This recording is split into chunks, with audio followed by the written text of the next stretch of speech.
Hello, everybody, and welcome to the Indie Animation Creator Panel. Yes, everybody.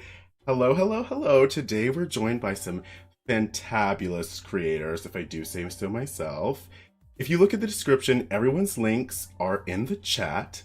Um, if you see something you like and want to go peruse someone's channel, feel free to click in and follow and do whatever it needs to be done.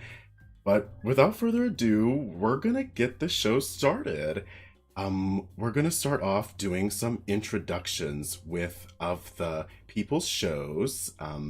So our first show we have here today is Roswell, everybody. I'm gonna play the trailer. Here we go!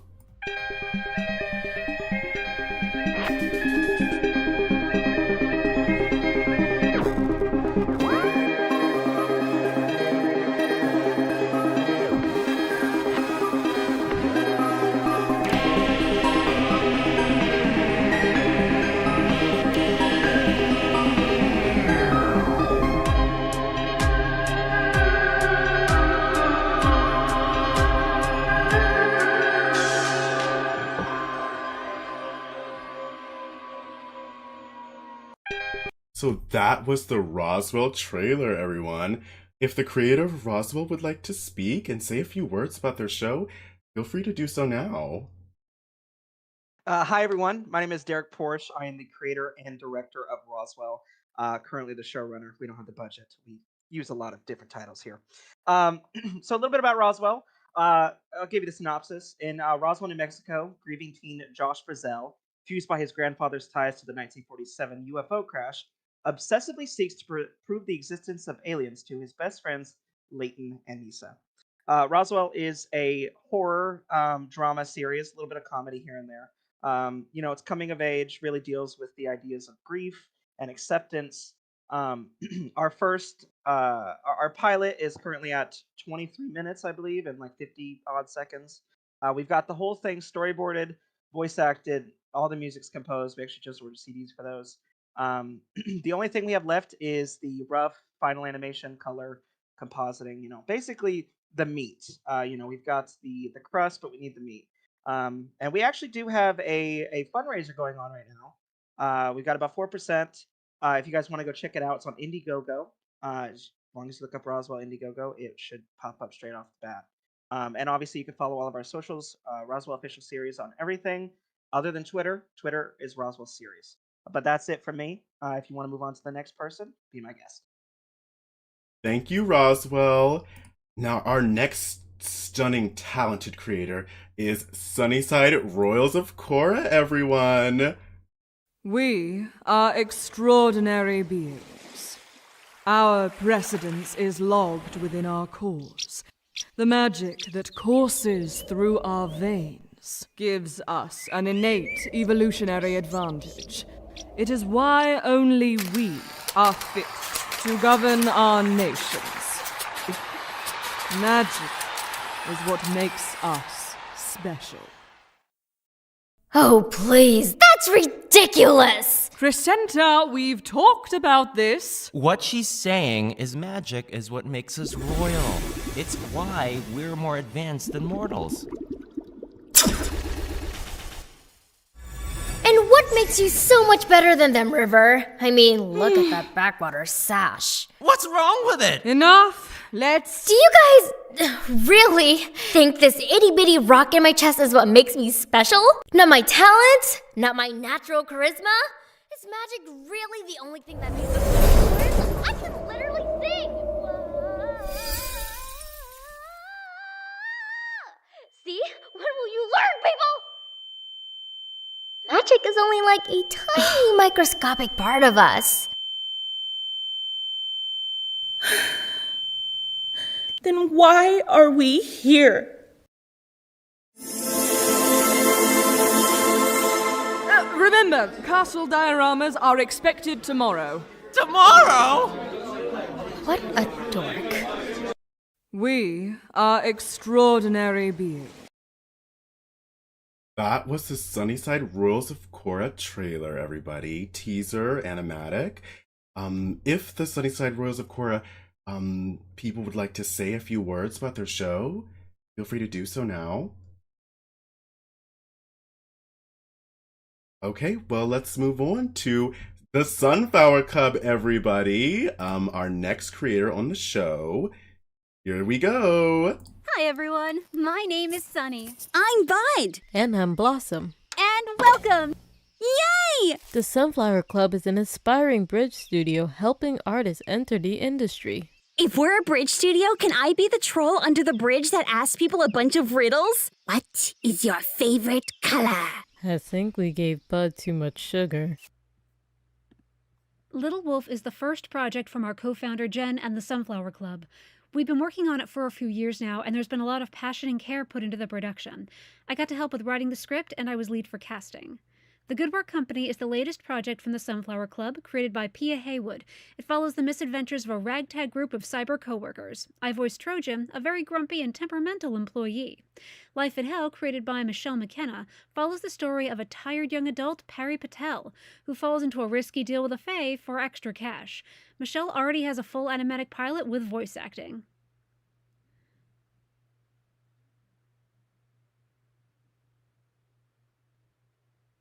Nice to Meet You is about a retired super spy and her arch nemesis, who is also retired, meeting up again by chance at the supermarket and learning to accept each other for who they are.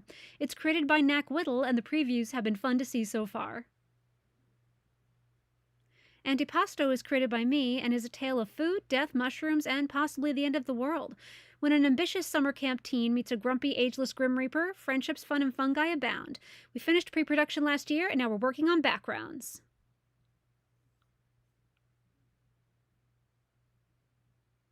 Hi everyone, my name is Sunny. I'm Bud. And I'm Blossom. And welcome! Yay! The Sunflower Club is an aspiring bridge studio helping artists enter the industry. If we're a bridge studio, can I be the troll under Hello, the bridge everybody. that asks people a bunch of That was riddles? the Sunflower Club. If the Sunflower Club would like to say a few words about their show, their process, their company, anything of the sort. Hi, I'm Jenna. I'm one of the leads from the Sunflower Club. And yeah, we have a few projects in different stages of production that are going on right now. And we're just having a lot of fun exploring different people's stories and spreading awareness and support for all indie animation. That sounds great. So let's move on. So now our next show is Zombie Corps. Let's play their trailer, why shall we?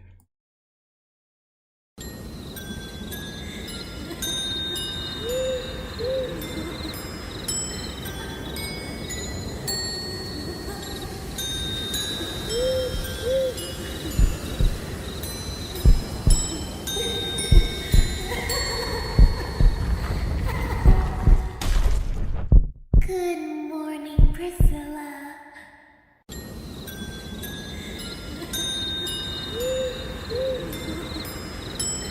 Now let's play their second trailer.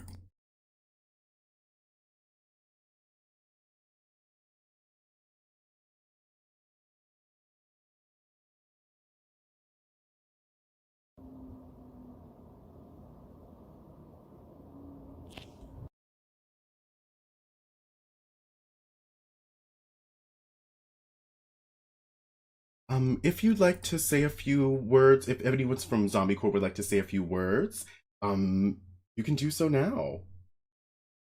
Hello, my name is Bloom and I'm the director of Zombie Corps. Zombie Corps is a horror mystery animated show about a zombie bunny who is investigating her own murder. The show explores darker themes such as cannibalism, death, loss, and trauma, but also dives into the beauty of different cultures while exploring through the 5 districts of Gastown. Zombie Corps has a wide array of different colorful characters, along with interesting species native to this cannibal city. Zombie Corps was created by me as a passion project, but also as a way for me to cope with struggles and trauma in a healthy way. I have a talented team of over 50 people, and they are all working very hard to make this show a reality. I also have my voice actor Kaz on here if she wants to say something. Hi, I'm Kaz. I am the main VA, so I'm Priscilla's voice actor, and I am the storyboarder for the show, which is an absolute pleasure. It's such an amazing job. Thank you so much for attending. All right, that sounds great. Our next show on the panel is Zipped Up, everybody.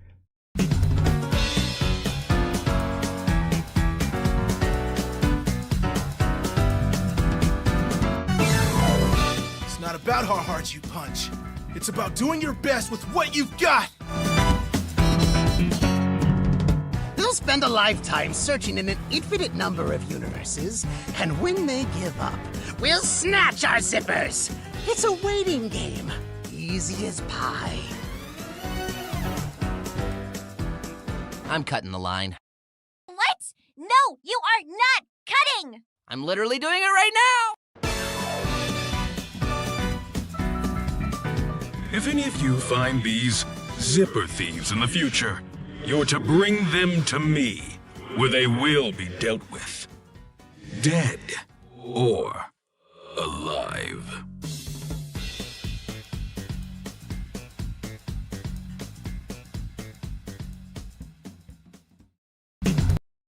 So that was Zipped Up. If the creators of Zipped Up would like to say a few things, feel free to do so now. Hello. My name is Min, also known as Pretlafine Cotton. I am the creator of Zipped Up. Zipped Up is an animated series that's about two teenagers, Alejandra and Nellie, a cowboy named Levi, and a robot named Gadget, unzipping portals into the what-ifs of the multiverse. The series focuses on good morals and finding the best in every person. The pilot, as of right now, is 38 minutes long, and we are hard at work over on the Zipped Up crew. We cannot wait to share what we have in store for you guys in 2025.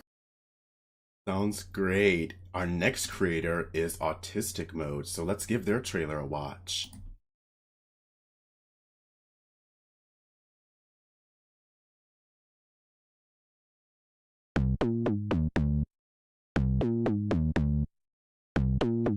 At about 1500 hours, 3 days ago, we caught a multiple infection point out at Spectrum Services, White Plains location.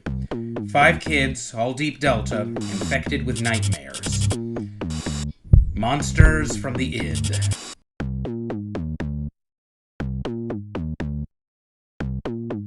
All your minds are autistic, which makes you the perfect vessels for my power.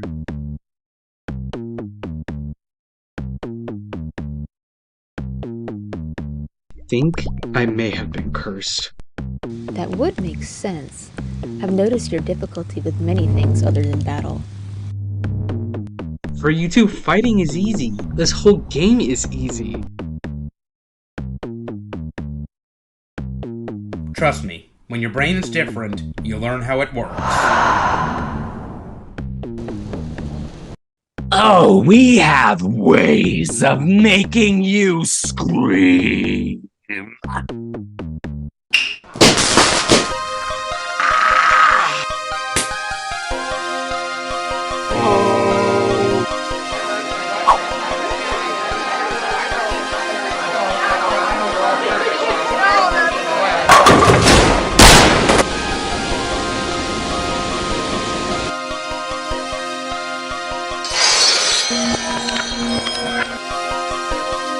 But Levi's good at this. And actually, it might be good for him in a therapeutic sense to get some closure with them. He's the one who opened the case, after all. Let him finish the hunt. Hair of the dog that bit him, is that it? Hair of the dog he bit. So that was Autistic Mode. Would the creator like to say a few words about Autistic Mode? Oh, it's almost finished.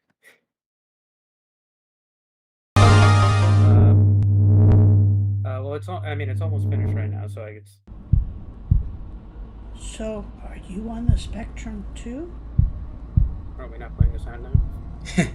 Sorry, there must be. Kid, I ain't on the spectrum. I am the spectrum.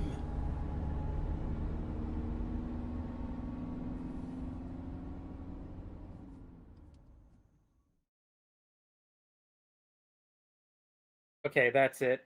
I don't think I have enough time to say anything else. I'll answer anything in the Q&As, and we can just move on to the next person. Okay. That took up a lot of time. Well, that was Autistic Mode, everyone. Now we've got Out of the Box.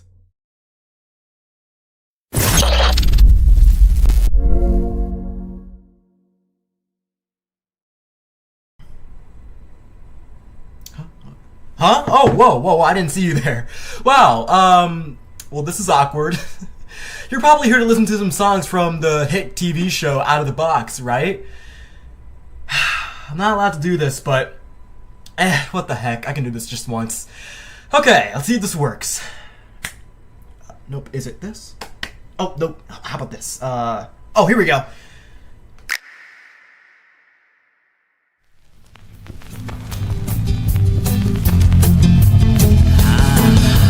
Soon you will see what it takes to do it just like me. A heart cold as ice and a soul that's set free. When morals are chained, I broke mine to pay. Soon you will find what it takes to get what is mine. I won't act it out.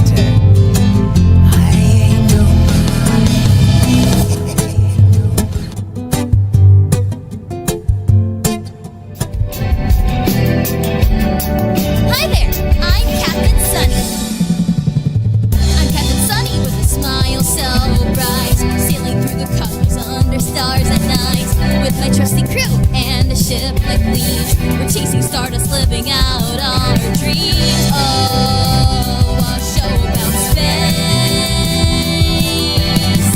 Our dreams go wild in this place.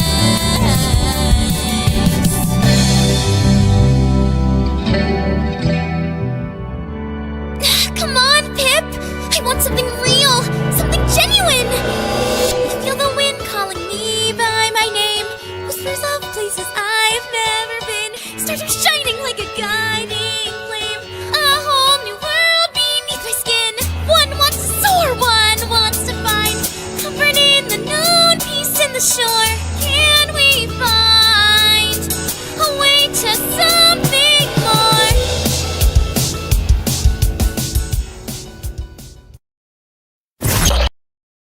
So that was Cookie Bite Productions, everyone Out of the Box. Let's hear it. Yeah, hi, hello. Thank you all so much for enjoying the trailer. I am Billy, the creator and showrunner of Out of the Box, and I actually composed all the songs. You guys are also listening to all that. But yeah, thank you all so much for all the positive feedback, and I will see you all in the Q&A portion. Thank you all so much. Now let's watch the trailer for The Heroes of Tomorrow, aka Thought.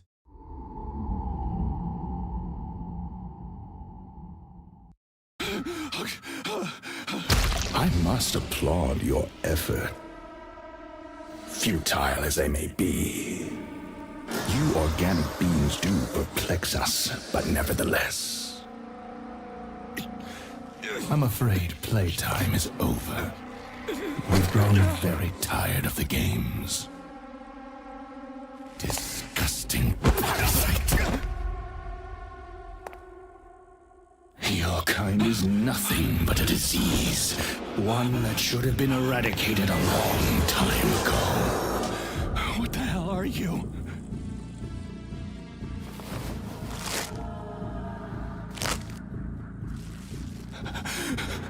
I am the cure to pests like you.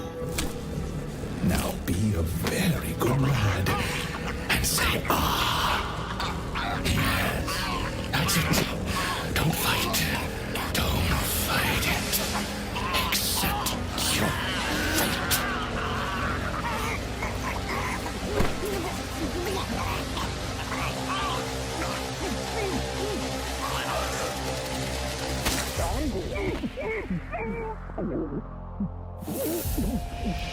Shh. Oh, my boy.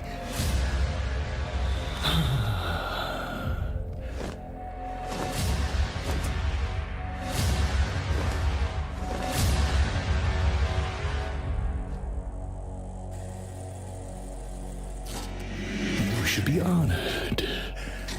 After all, you are fulfilling a far greater purpose now.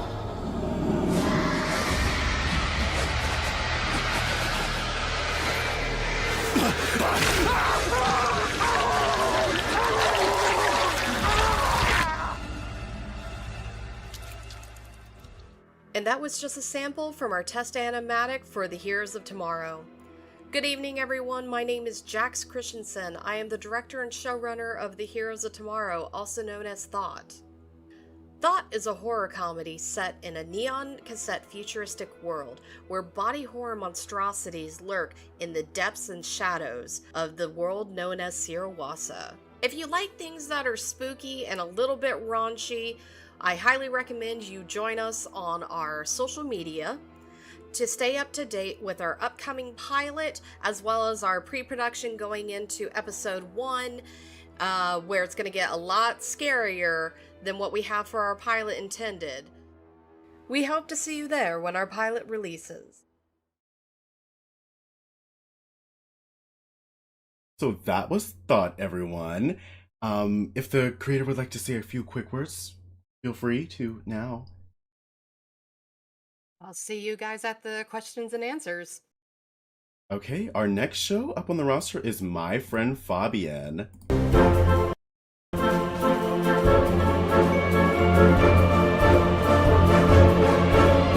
cover every corner, we'll follow every lead, a scoop that they'll remember and they'll all want to read.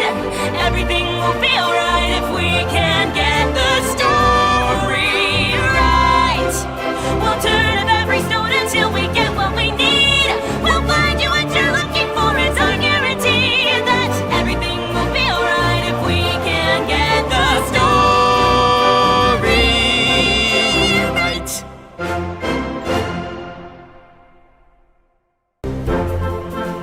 So that was My Friend Fabian. Creator, any thoughts, any comments, any concerns?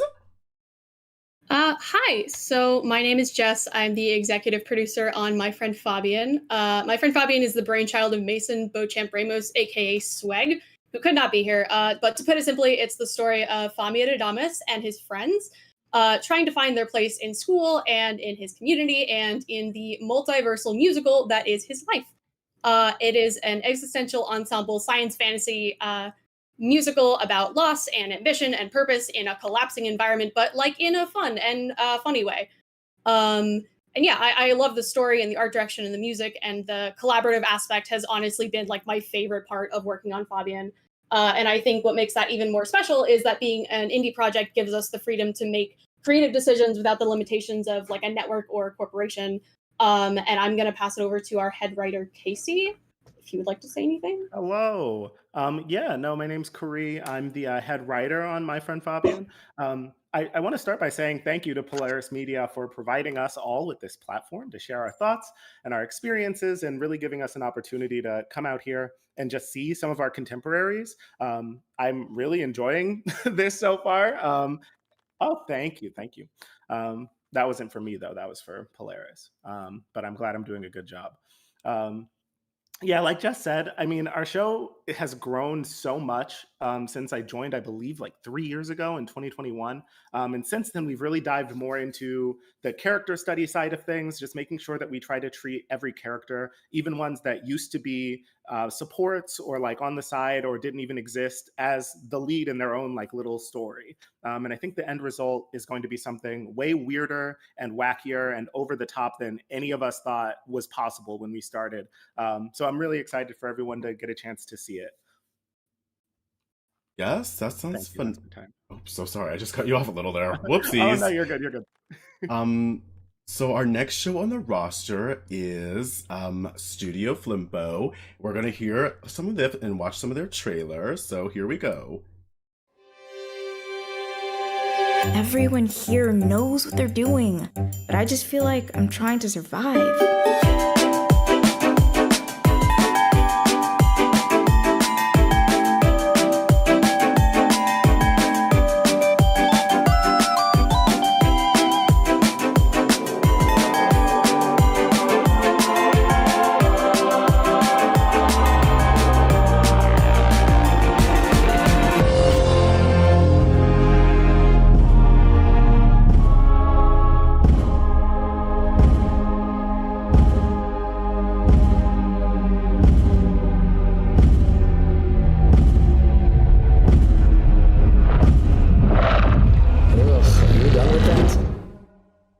You're done with that, right?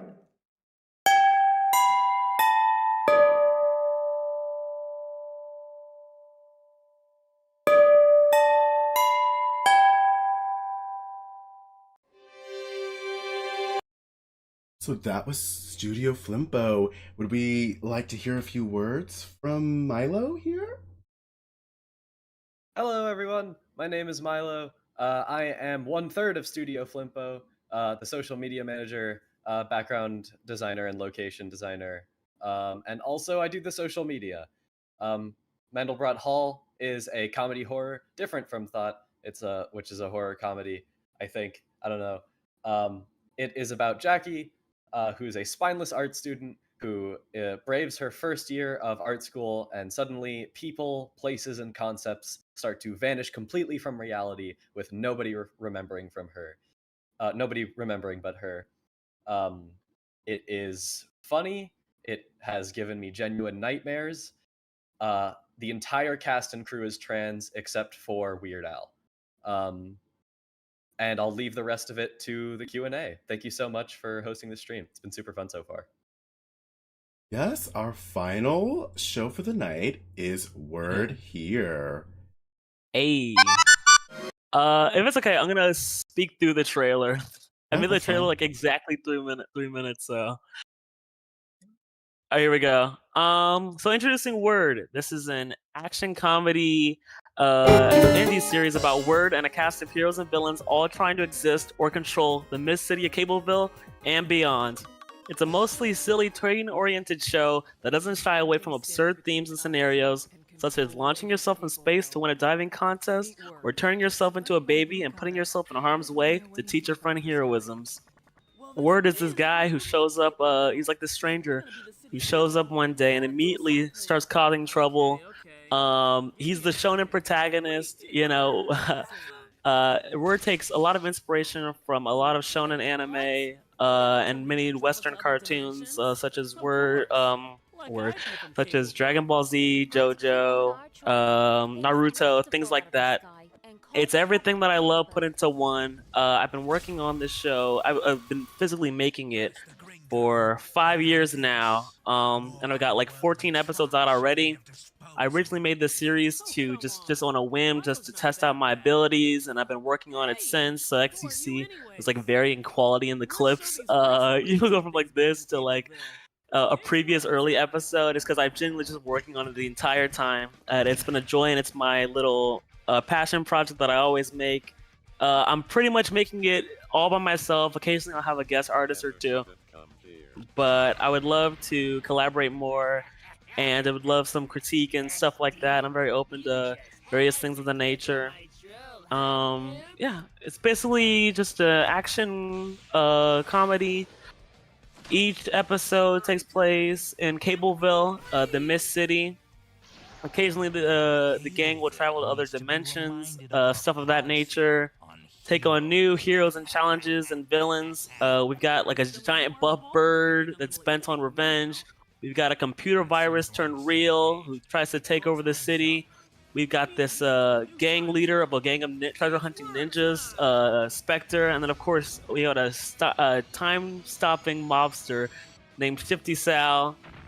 I love making it, and I hope that you guys watch and enjoy. You can let the trailer finish from now. Word Prisoner!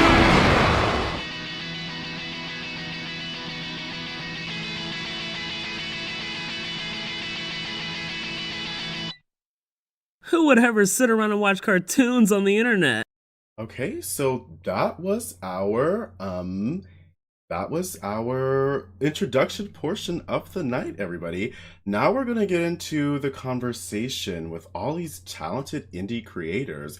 Also, I am aware I did unfortunately cut off Sunnyside Royals, of course, so if you guys want to do your intro right now and say a few words, you are more than welcome to do so. Take back that last time. My mistake. First time host, everybody. Hello, everyone. I'm Sunny. I am the assistant director and color stylist for Sunnyside Royals of Korra. Set in the high fantasy world of Korra, the show follows 4 magical royals attending a prestigious academy where they hone their magic and learn how to rule their kingdoms, all while trying to battle an insidious threat called Maleforge that threatens to corrupt the course beneath. So while seeing their way through life, will these four be able to chase after their destinies and be the powerful rulers they were always meant to become? So the trail that you've seen in the panel like a couple minutes ago is our animatic for our proof of concept. We are currently working on the animation, backgrounds, all that jazz, while the pilot is currently underway.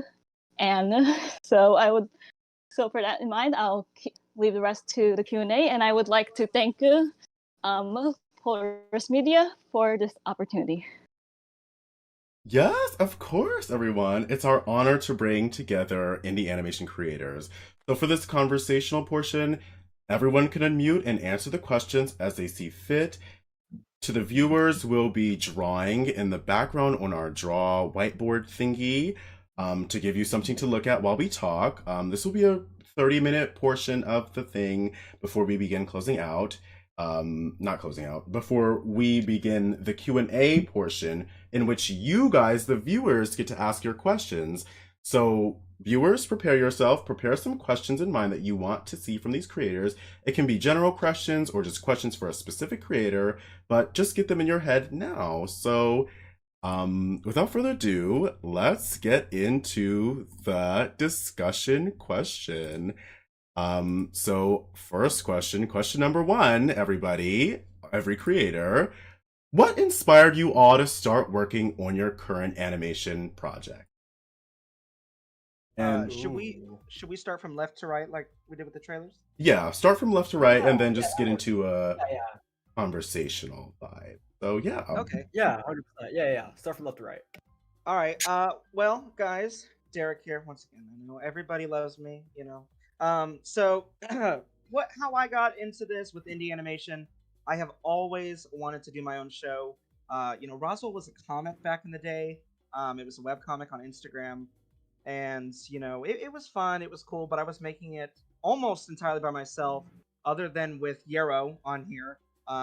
You guys haven't heard from him yet, audience, but he is here. He storyboarded, I would probably say, at least 60% of the comic back in the day. And since then, in the past 6 years, we have slowly moved forward to animation, especially with so many terrible things like the merger over at Warner Bros., which apparently isn't a thing anymore, what I hear. Tax cuts, am I right? So with so many different things going on with companies and, you know, them just cutting things like Infinity Train, I still grieve the loss of Infinity Train, if I'm being real. And, you know, I feel like everything, especially on Netflix, if it's animated, it does not survive past one season.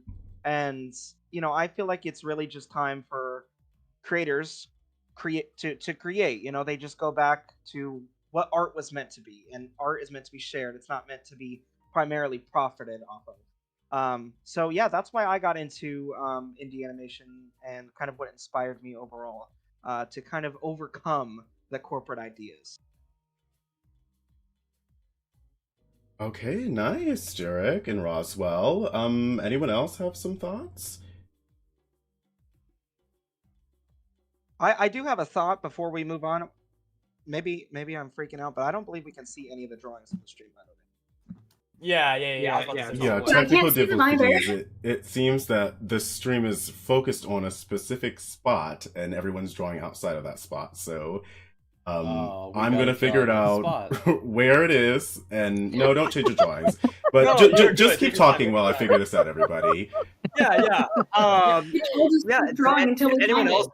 Sorry, if anyone else wanted to go. Okay. Interesting backstory for Mandelbrot Hall, because it's actually, so I did not write Mandelbrot Hall. It's not my story. It is Ren's. For those of you that don't know, Studio Flimpo is 3 people, and Ren is one of those 3 people. And Ren developed it while we were in college together. We were both in a class called Developing the Animated Series, which was where we would all make a pitch Bible, learn the ins and outs of like how like show distribution and pitching and going to network, like how that works. And Mandelbrot Hall was Ren's show. We were not allowed to collaborate, not like, you know, strictly forbidden, but, you know, I had my own assignment for that class, but like secretly when the teacher wasn't looking, you know, outside of the class, we were like, oh, what we can, you know, have this character do that. And like we figured out the name. It was unnamed for a very long time. And then I roped in Reed, the third person, and he like redid the character designs. And before you knew it, it was just like all three of us were developing this thing. And then when Studio Flimpo started, it exploded online, and we realized, hey, we might have a chance to try and make this way earlier than we expected. And it's been a blast. We have had such a great fan reception, and I'm so glad that people seem to like it. And I wanted to start it just because I wanted to start it. We all wanted to. And it's glad to see that the indie animation community at large is receptive to these new stories. Okay, everyone, technical difficulty figured out. You should be able to see the screen now. But yes, that's so great. You know, I know that so many indie animation creators have such, you know, vivid backstories behind, you know, their shows. So if anyone else wants to chime in here. Yeah, I'm so sorry. I thought, yeah, I'll go ahead. So while I'm drawing my friend Pib here from Out of the Box, I'll go ahead and answer the question. If I'm not mistaken, the question was, what inspired us to create our indie animation project? So to answer that, I would say this came to light, an idea back in 2020. And if you actually are familiar with the Kickstarter, anybody who supported the Kickstarter, this actually came to light whenever we were all like in the pandemic. Everyone was kind of sheltered indoors, and everyone was just going crazy out of their minds. So yeah, I mean, so like I say that because there was a lot of confusion going on, and I just asked myself the question, what would it be like to go out of the box? So that just kind of like sparked a lot of creativity. And then from there, yes, I said the name, right. So from there, I started brainstorming some ideas for a TV show, or an indie animation show at least. And then today in 2024, well, actually, I'll go a little bit more back. In January, I founded Cookie Bike Productions alongside another couple of my friends, and then we put together a casting call for the characters of Out of the Box. And right now, we are pretty much stacked on the cast. We have a lot of cast members, and the story of Out of the Box is going to go in a lot of directions that you guys are going to least expect. And I'm really, really excited just to kind of get this show on its feet. So yeah, that's just my input on the question. So yeah. Yeah, if I can chime in here. Order, huh? Oh, yeah, we're kind of going out of order. If I can chime in, I think I share a lot of the sentiments that some other people here shared, which is just that, like, you know, with indie animation, I think a really cool aspect of it is just that you can share stories that, you know, might be more difficult. You know, if you're doing it under like a bigger company, you know, like honestly, what inspired me to start working on Fabian is just that, like, I think with a lot of artists, there's like a hunger, right? Like you want to create, you want to make content, you want to share your story. And I think that, you know, not only my friend Fabian, but like a lot of these other indie projects are just opportunities to like have a voice and be able to put those thoughts and creations out into the world. And that's kind of the main motivating factor for me, you know, is just outside of like my day job, right? Is like I can go home and I can be part of something really cool and something that's like bigger than me. So those are my thoughts. Yeah. And if this is allowed, I actually had a question for Milo. Hello. In the show, when they're looking into the washing machine, did you get the idea for it's kind of like paper, like paint, like inside of the machine? Did you get that idea from anywhere? It's very like Madoka Magica, and I wanted to know if that was like an influence for the art. You're style. spot on. Excellent. That's it. I'm not going to elaborate too much just because I do want to save stuff like that for the Q&A, but yeah, Madoka, 100%. Okay, cool.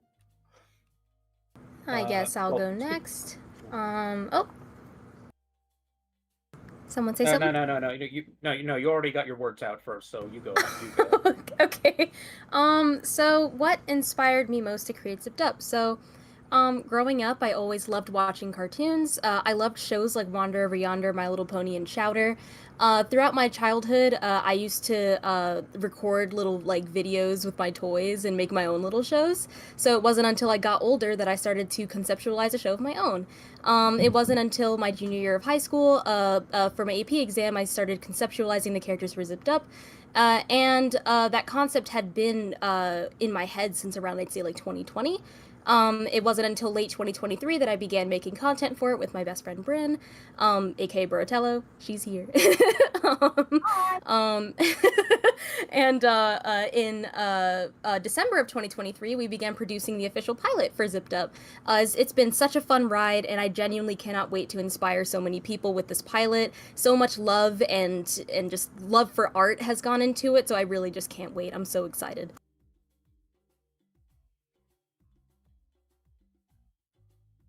So that all sounds great. We don't want to dwell too much on one question, but if anyone feels passionately about answering this question, feel free. But if not, Well, I think, I wanted to share some of my background here on this a little bit. yeah, for sure. What happened?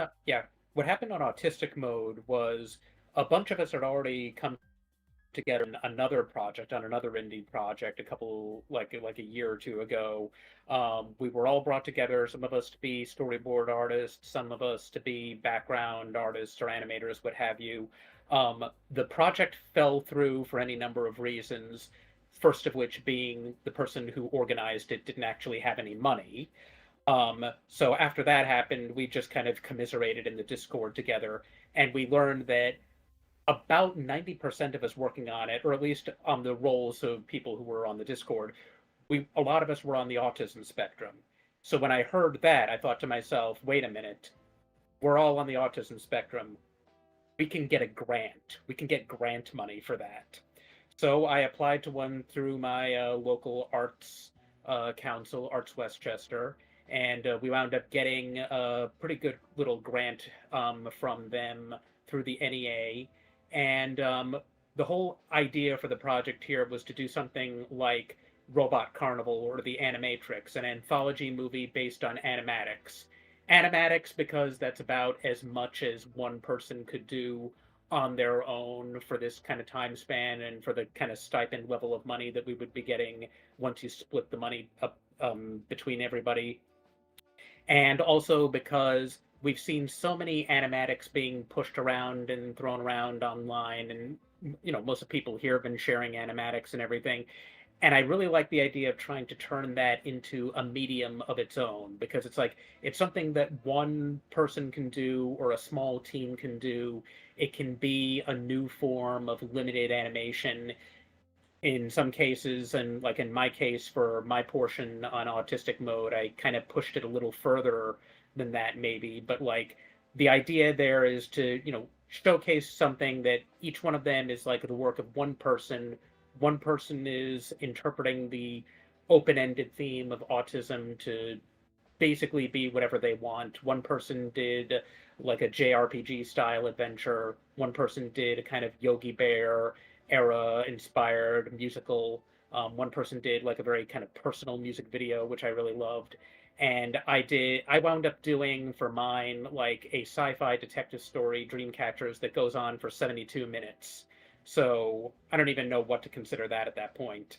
But each one of us has our thing, and like right now we're just submitting it to festivals and hope it gets somewhere.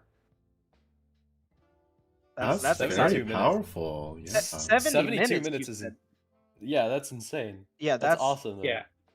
Yeah. I mean, like the whole thing is 100 minutes. My thing is 72, and I feel there are times when I look at it and I think, I could have made it a little bit longer, but 72 minutes is about the same length that I think that like Fantastic Planet was, and I don't know, about the same. Not yeah. So hopefully it works out well. So that's great. Unless anyone has anything else to say on the question, we can move on to question 2. Mm-hmm. Question 2. Question 2. I can say a little thing. Okay. For me, I'll be real quick. Don't worry. No, that's fine. Take your time. So yeah, for a word especially, I literally was just like, I see all these sort of like stuff that I like. I'm gonna go and just create the thing for me, you know what I mean? And then some people just ended up really liking it, but it's just like a fun medium to try to like, I'll go home, I'll be working, I'll go home, I'll work on Word for like an hour, I'll de-stressed, I'll be all rejuvenated. You know what I mean? It's just sort of like, this is real fun creating this and just putting my own vision into it and really putting, my heart and what makes me into my own show and putting it out there. And it's really more vulnerable, but it's also, that's like the fun of it. You know what I mean? Yeah. That's what I gotta sure. say. Yeah, for sure. So next question, everybody. What unique challenges have you faced in creating an indie animation, and how do you overcome them? I'm pretty sure everyone here has a crazy story to tell.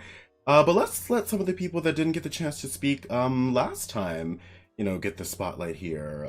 If any of the creators that, didn't get to speak want to chime in here. I'd be happy to go. So for my animated project, it's just going to be a 5-minute short film. It's called Antipasto, and I would say that my biggest challenge is the fact that I am not an artist or an animator. I am a writer, I am a voice actor, but when it comes to creating anything art-based, I am amazed at what people can do because to me it's like magic. Like I have no idea how you all are like making these beautiful visual things. So I overcame that limitation by talking to and getting advice from a lot of my super cool friends who are artists and who were nice enough to answer my many questions that every time I asked one, I was like, I apologize. This is probably going to sound like such a ridiculous question, but, and they were very patient with me about those. And then I made sure to bring onto our team an art director because I just did not have the skill set to be able to make artistic calls about things. So I feel like it's going back to that idea of, the best thing to do is bring people onto your team who know what they're doing and then let them do their thing. So having that kind of help and support has been incredibly wonderful. And it's made me a lot more confident in what we're making. And it just was probably the best decision I have ever made. And I have a lovely art director. Their name is Bianca. They're just so fantastic. So yeah, that was my way of overcoming the fact that I want to make something based in art, but I can't art very well. Shout out to Bianca. I definitely felt that. Yes. Yeah, I mean, I guess I'll go ahead and answer this question. So, yeah, what unique challenges have I faced? So yeah, I would go on to say that there was a lot of financial stress that went on with creating this indie animation series because I know like the whole point of indie animation is to go off book. You're not supposed to work with the third party AAA studio or anything like that. But yeah, however, animation is still pretty expensive. You still have to pay artists, you still have to pay animators, and even if you were to work on this on your own, you still have to pay a lot of money just to afford an art software alongside with an art tablet, just a bunch of supplies that you need, and it can all get very overwhelming. So I would just say the financial aspect of things got a little hectic, which is why we did a Kickstarter for it, and that's how also we're able to afford all of the equipment that I use to, create the music, the art, the visuals, all that stuff, all that jazz, just to be sure that like this show is like the best way it is possible. So I would just say mainly the financial aspect and also just like the creativity of this as well. It was just also a little bit of a challenge. I'm sorry if I'm going too long, by the way, but yeah, I just want to say like another thing with the creative aspect. Sorry, excuse me, was that since this took like a lot of brain juice, I guess you could say, a lot of thinking, basically.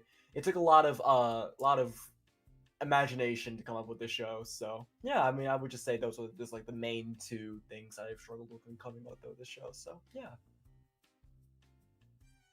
For One thing that I sure. think that. Oh, sorry. Oh no, you keep going. Oh, okay.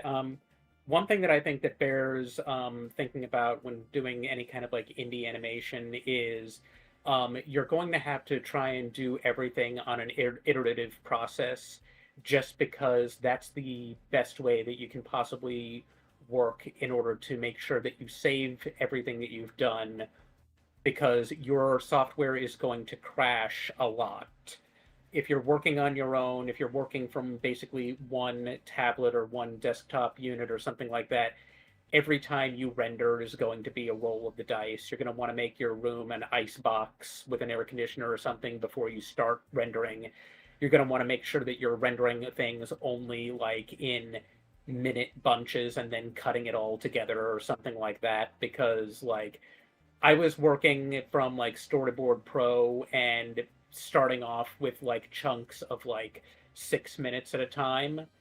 I think it nearly destroyed my tablet a couple of times because I just completely underestimated how much it, how long it would even take to save. There were times when I was saving the work that I was doing on, animating on Storyboard Pro, and it would take upwards of an hour just to have the file save. And there were times when I was thinking to myself, okay, I've gotten all this work done. Do I want to risk saving it and possibly losing it? Or do I want to export it first? These are a lot of the things that you're going to like be weighing in your head if you're doing all of this on your own. If you're doing it with more than one person, it can help, but at the same time, you're running into the same problems that a lot of the bigger companies do. They just have more bandwidth. They just have, bigger computers and can afford better hardware to do all of these things on. They can afford to crash. You can't. Yeah, It's that's worth definitely noting. one of the things that is definitely very overlooked. I'm sorry, who was someone was speaking? I cut them off. I was just gonna say it's worth noting that your animatic is like literally feature length, so yeah, it's understandable that your computer is like fighting for its life. That is like Yeah. 70 minutes of pure animatic. Yeah, It's I was gonna crazy. say True, but that's- the thing Mad is, respect. like, I even mean it ju- in a cool right. way. True, but the thing is, like, even just doing it in 6-minute intervals, even if I had just done like a 6-minute thing, I could have destroyed it. After Yeah. that first 6 minutes or so, I learned, okay, I think I can kind of work on this and not kill my computer. There's one Storyboard profile in there that I know I cannot save on, and if I do try, it'll destroy my computer or something like that. So I just like I have to tiptoe around it. I have to figure out ways, to bring back old save files, because like Storyboard Pro does this. It saves a backup for you, and you have to go in there and change the name of it, take out an underscore or something. Yeah. That file's haunted. Yeah. I mean, like, I some found some files and- just get haunted. It just happens. Yeah. I don't know. Yeah, Yeah, for sure. Yeah, and this was even before I put the sound clips in. Originally, a friend of mine who does like public access TV in the city, we were going to edit all the sound clips together after I'd recorded everything.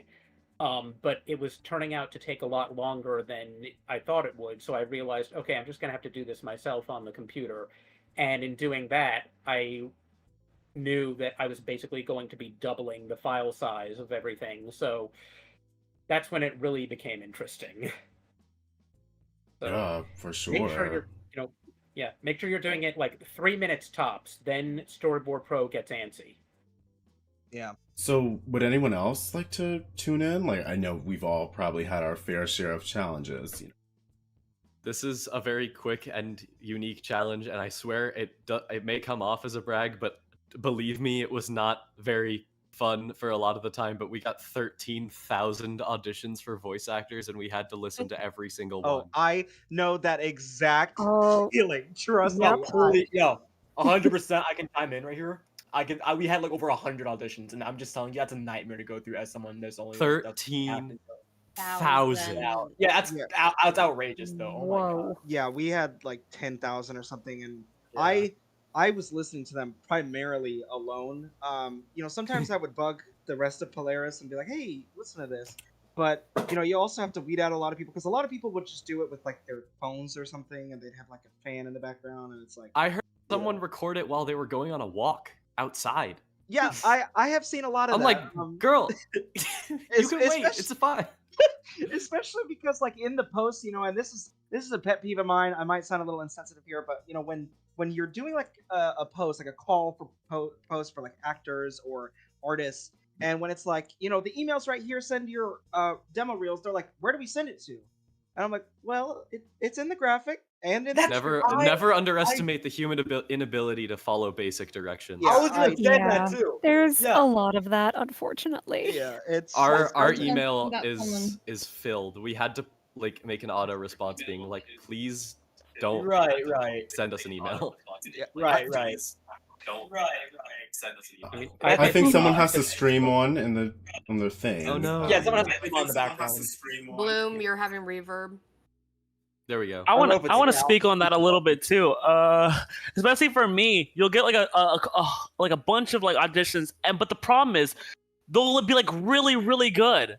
And sometimes they'll be so close to each other that it's like, oh, how do I, and you'll have to like either like pick like the weird one that's just like for example, one of my characters is just Australian because the voice actor just was Australian, but all the people that auditioned for her role they were all really good. That was just like the only one that was different. So I was like, well, you know what?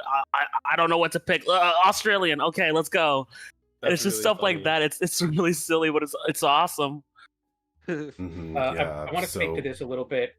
I want to speak to this a little bit too because like I had the opposite situation where I knew, and a bunch of us who were working on Autistic Mode knew that we weren't going to be able to like outsource like who was going to be doing our voices. So most of us just reached out to whoever was in our own personal networks. Like I got my sister to do one of the major voices. I got my friend to do one of the bigger voices. I wound up doing like half a dozen of voices myself. And on one of the shorts we have somebody like got people to do voices for all the main parts, but there were still like a few scenes that they weren't able to get them to do voices for because people have real life, they've got jobs, their equipment didn't work or whatever. But because they were doing the one that was based on like JRPG style storytelling, they came up with the idea of having some of the lines not be spoken but be done as text boxes. And because it's harkening back to like the Final Fantasy VII type days or other games where some portions of a game, the story might be done in full motion video with voices and other portions might just be text boxes. Even though not the whole thing has voices, it still works and it still fits the story. So sometimes you just have to find a solution that fits the scale that you're doing. Yeah, indie animation is also, indie animation is also part of indie film, and look at all the indie films out there from like the 80s and 90s that are shot in black and white. Why? Because it's cheaper. Yeah. And that's just what they did. Let's move on to a really juicy question. So a little bit of spice, everybody. Wait. I'm so sorry. Can I just answer that last question?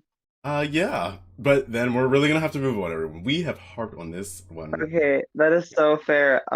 I just think that we have like had a lot of struggles, so I think it's fair to talk about it. Yeah. Hi, I'm Amin. I'm the creator of Sunnyside Royals of Korra. I just like made the VC work. Thank you so much for the opportunity, by the way. You're amazing.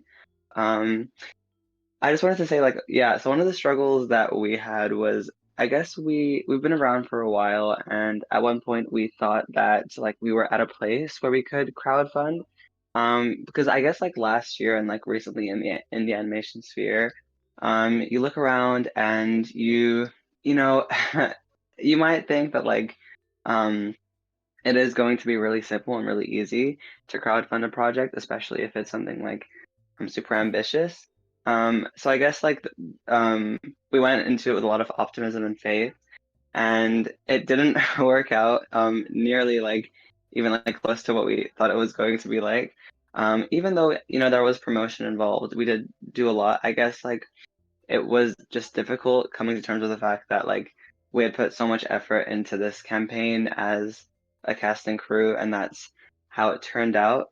But it also taught us that there are some things that are really necessary when going into a crowdfund, and that you should like make sure you are competent enough, and have the resources, or have like the things that will lead to like funding. Like for example, a actual like solid proof of concept, which is what we're working on at the moment. So sorry for like butting in. Yeah. No, that's fine. You guys haven't gotten the chance to speak that much. So next question, everybody. So once again, let's let the people that haven't really gotten the chance to speak that much get in here first. So the next question is an interesting one. What trends do you guys see emerging in the indie animation scene, and how do they affect your work? So yeah, what trends are we seeing arising in indie animation? That can be anything like art style, show concept, promotional trends, anything. The floor is yours. Michael Kovac. Yeah, who wants to go? That's anyone's question. I'm not gonna. He's on our show. He almost auditioned for Mind. He almost auditioned no, for Mind, but he yeah. didn't fit any of the demos. It was funny. He's great though. So, yeah, no, he's incredible and he's been so fun to work with. But definitely for hours, I'd say definitely circus-oriented episodes or shows. I know we are a victim of this ourselves because we have Kester as a jester character. But I feel like a lot of cartoons have either had like a jester character or circus-oriented characters or a circus-oriented episode. Sorry. I will say a lot of characters like characters like Fizzarali and the themes from TADC had a lot of influence on the creation of Kester's character from our show. So when I made his character, I wanted to, of course, make an original character, but also keeping him wacky and unserious and, similar to what had initially inspired me to create him as well.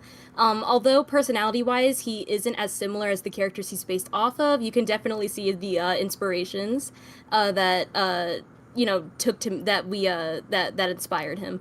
But yeah, I guess like it's definitely like circus-oriented shows, circus-oriented characters, or jesters. I noticed that was a trend in some of the shows that I had seen come up, but I am excited to see other clown characters pop up in the future. It seems there's a lot of theater kids. It seems like there's a lot of theater kids in animation now, and I wonder how that happened. Just magic. I don't know too much about the trends, at least in indie animation. I get well a little bit here and there. Maybe I'm crazy. Has anyone else seen a huge uprising in places in animation taking place in hell? Anybody seen that? I have 100%, seen at least 4 or 5. Okay. Our show takes place in art school. Does that count? I would say that's more like a purgatory. That might be worse. That's hell on earth. I think there's there. a connection. Yeah, I think there's probably a connection between this and the theater kids thing, based partly on like how many people got their start in indie animation by doing like animatics for Beetlejuice and stuff like that. I've seen so many. There's what is it? I think it's called Heathens. Have you guys seen that one? Yeah, one of my friends made that. Heathens are great. Oh, yes. Psycho. I believe it's Studio Psycho does that one. Studio Psycho, yes. Psycho. Yeah, that was really cool. I think that they just made their crowdfund, actually. That was awesome. Yeah. Yes. Yeah.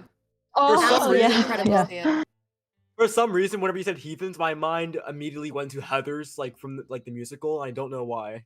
I've never seen that or the movie. I saw it yesterday for the first time. Really? Oh, I had no idea. Let's get to that subject. I had, subject. sorry. I didn't mean to change the subject. Yeah. Heather's is basically set in hell. Pretty much. Any other trends, anyone? Yeah. I'll go ahead. Oh, sorry. Go ahead. I'll go. Yeah, thank you. I was gonna say another uprising trend that I see, and I would say we are heavily a victim of this, is cartoon character experiences culture shock. You know what I mean? Like, hear me out. So, like, if you ever heard of let me not act like you guys are dumb, but there's Pibby, right? I believe it's called Pibby. Yeah, Pibby. Yeah. Pibby, where like that blue character goes through hell and back, experiencing all those cartoon nightmares, like just attacking her. That's kind of like the inspo we've got whenever we started coming up ideas with Out of the Box, where where our cartoon characters start experiencing things that are out of the norm. So in this case, it's not like Libby and Pip are gonna like find themselves in an episode of Scooby-Doo where they're gonna find themselves in a nightmare. It's gonna be more so like they're just experiencing other TV shows. They're just experiencing culture shock. So it's more so like, you know, kind of like I Don't Hug Me, I'm Scared type vibes. That makes any sense? Where it's like it seems innocent, but really like deep down it gets really nightmarish. If you know what I'm talking about, but Yeah, yeah, Billy, yeah, if I can interject, Bloom, Yeah, if go you'd ahead, like go to ahead. go and have a chance to speak, Bloom. Yeah, 100%. Go ahead.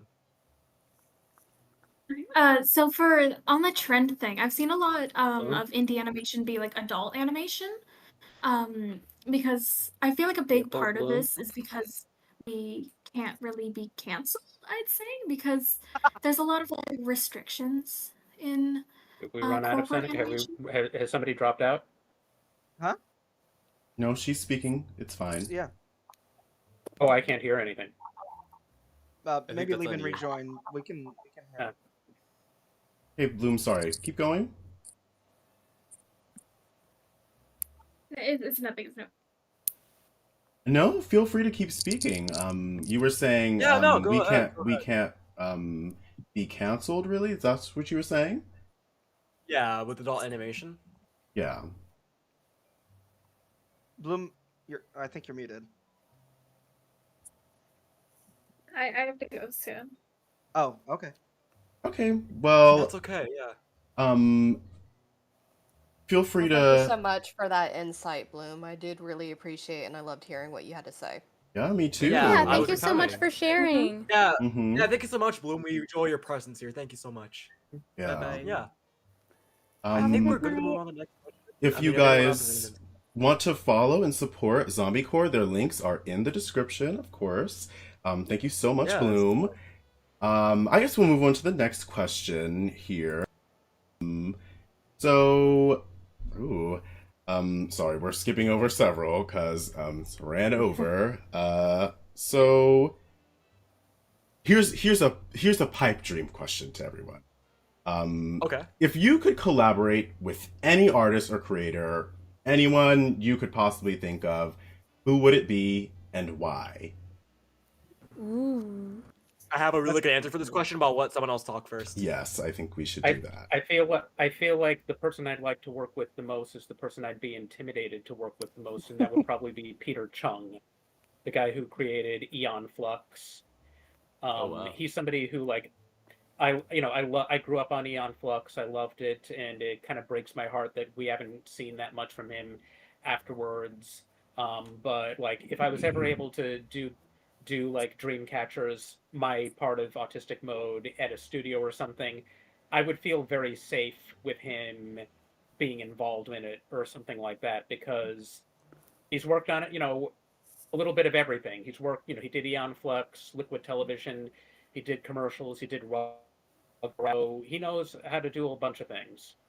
Yeah. I think everybody should just, in like one word, nothing else, just say the person you want to work with. Everybody, let's start off. Roll call, Roswell. Who is that one person you want to work with?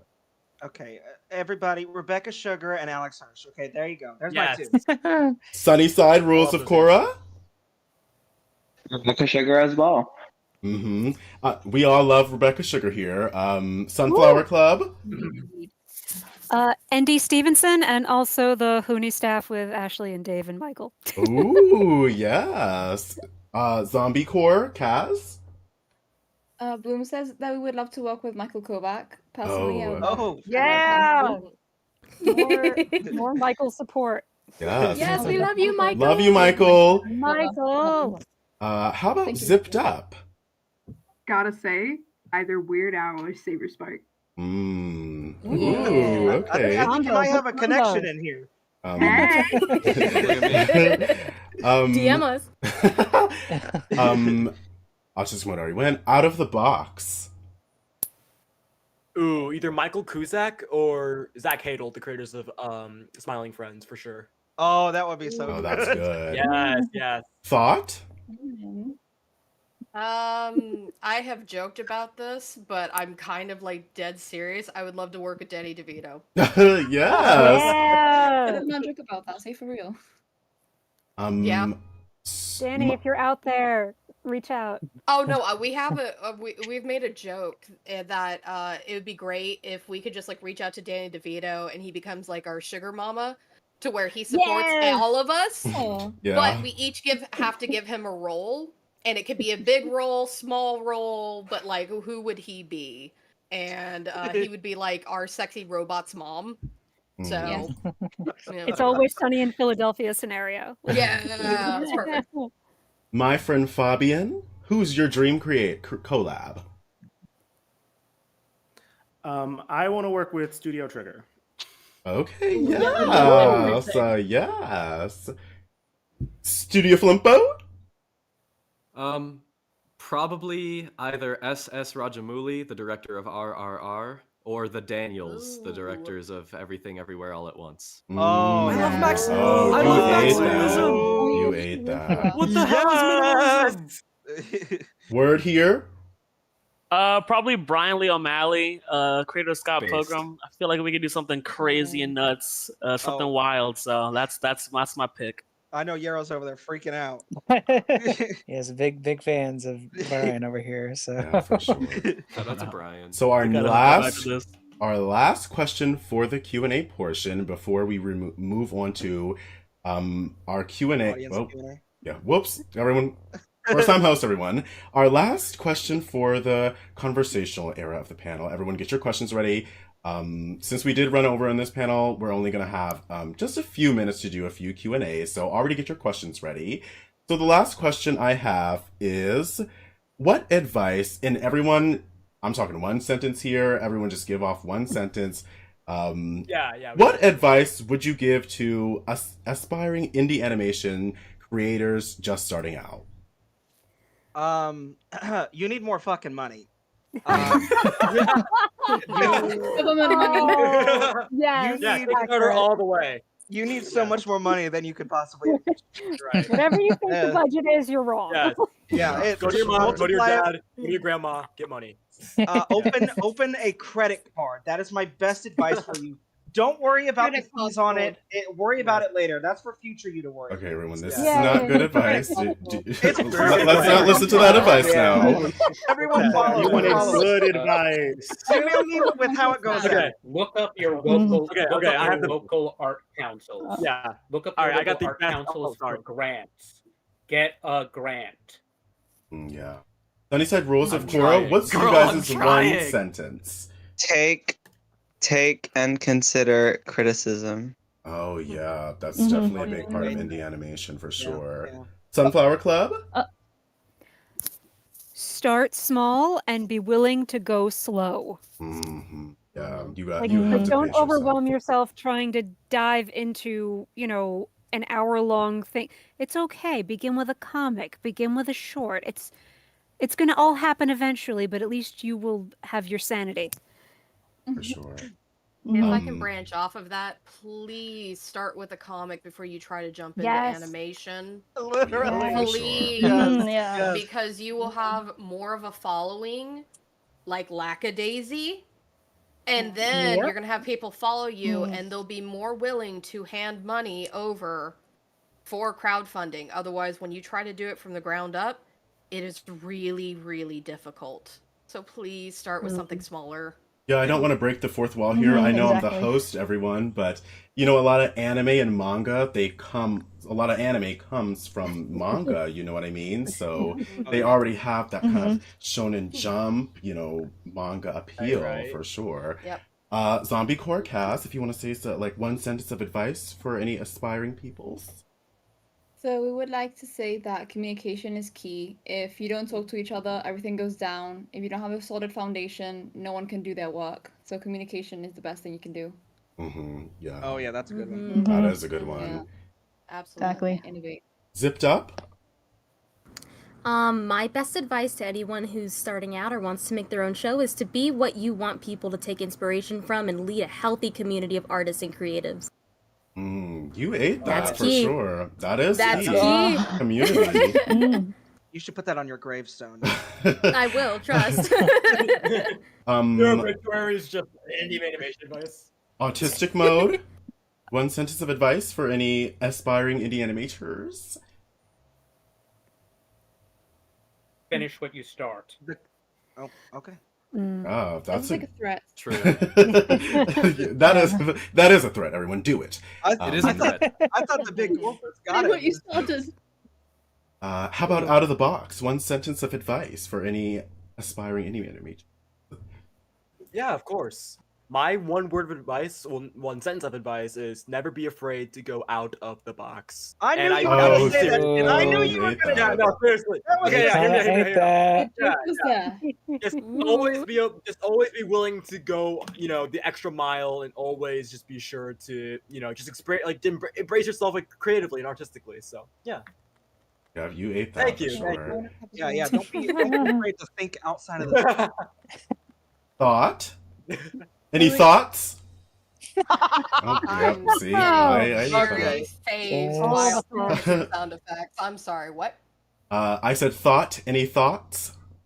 Oh, I already gave my thoughts about the comic. Oh, okay, yeah, sorry. my bad, everyone. First time host. You're good. You're good. I haven't been able to say much, so I mean, it's all good. Yeah, I couldn't pass up the chance to make that joke. I mean, you can do answer it. it again if you want to. Yeah, for sure. Pay your artist. Well, Pay him. Yes. Don't do things for free. Pay him. Pay him. Please pay him.